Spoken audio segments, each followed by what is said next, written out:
Bonjour, je m'appelle Elisabeth et je voudrais vous raconter mon histoire. Devenir chrétienne, pour moi, ça a été rencontrer Jésus et ça a vraiment été l'événement le plus important de toute ma vie. Ça a été la découverte de l'amour inconditionnel de Dieu qui m'aimait tel que j'étais. Et par des paroles qui m'ont été dites, Jésus t'aime. Et là, c'est quelque chose qui a touché profondément mon cœur parce que Jésus, j'en avais entendu parler, j'étais allé au catéchisme, etc. Mais on ne m'avait jamais dit ça. Et ça m'a vraiment profondément touché. Alors la première fois qu'on m'a dit « Jésus t'aime », j'étais en classe de première et mes amis de l'époque étaient déjà très politisés, on voulait refaire le monde, un monde d'amour, un monde de justice, un monde où les riches donneraient aux pauvres, un monde fraternel. Mais il n'était pas question de Dieu et même certains étaient déjà bien impliqués au niveau politique. J'avais un ami qui avait déjà sa carte du Parti communiste, etc. Et donc là-dessus, j'ai des jeunes chrétiens dans mon lycée chantaient et jouaient de la guitare. Je suis allé les écouter parce que c'était l'époque où tout le monde chantait, il y avait des guitares partout et ils chantaient des cantiques. Et donc je les ai écoutés et ils parlaient de Dieu avec beaucoup de joie, beaucoup de simplicité. Ça m'a vraiment beaucoup touché. Et j'ai participé à plusieurs week-ends avec eux, mais il y avait quelque chose en moi qui résistait.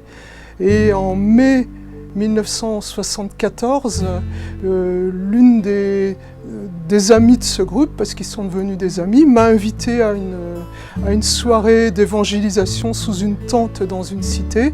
Et là, il était projeté des films du type La Croix et le Poignard. C'était pas ce titre-là, mais c'était dans ce créneau-là. Et là, j'étais complètement bouleversé par ce jeune qui avait eu une vie épouvantable et qui changeait de vie en un claquement de doigts, juste parce qu'il décidait d'accueillir Jésus dans sa vie.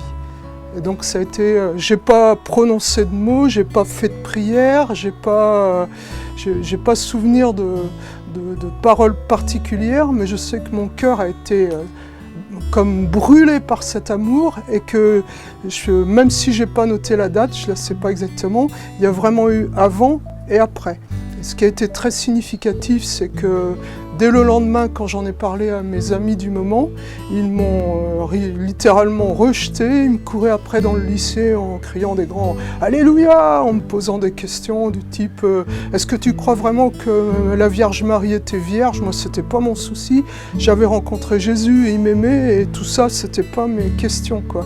Et donc, j'ai appris à connaître un peu mieux mes nouveaux amis et du coup, j'ai perdu mes anciens amis. Ça a vraiment été un changement de vie et en même temps, ça a été un fondement dans ma vie, quelque chose de solide et qui n'a jamais bougé. Et merci Seigneur. Aujourd'hui, Dieu a encore plus de place dans ma vie parce que fin 2013, j'ai perdu mon mari après presque 35 ans de mariage. Il est décédé d'un cancer très grave et très rare. On a beaucoup prié pour lui, avec lui, et le Seigneur a décidé de le reprendre. Et début janvier, donc j'avais vraiment une joie immense en moi et cette joie ne pouvait pas venir des circonstances, mais c'était vraiment Dieu qui me l'a donnée. Et j'ai été aussi beaucoup soutenu par tous les amis chrétiens dans mon église, un peu partout. Et vraiment, je les en remercie et c'est grâce à eux que je suis là aujourd'hui. Alors, ce que je veux vous dire aujourd'hui, c'est que Dieu est vraiment présent dans toutes les circonstances de nos vies, dans les plus belles, les plus joyeuses, mais même encore plus dans les plus douloureuses. Alors, si vous êtes en souffrance, si vous êtes en colère, parlez à Dieu, adressez-vous à lui et mettez votre confiance en lui.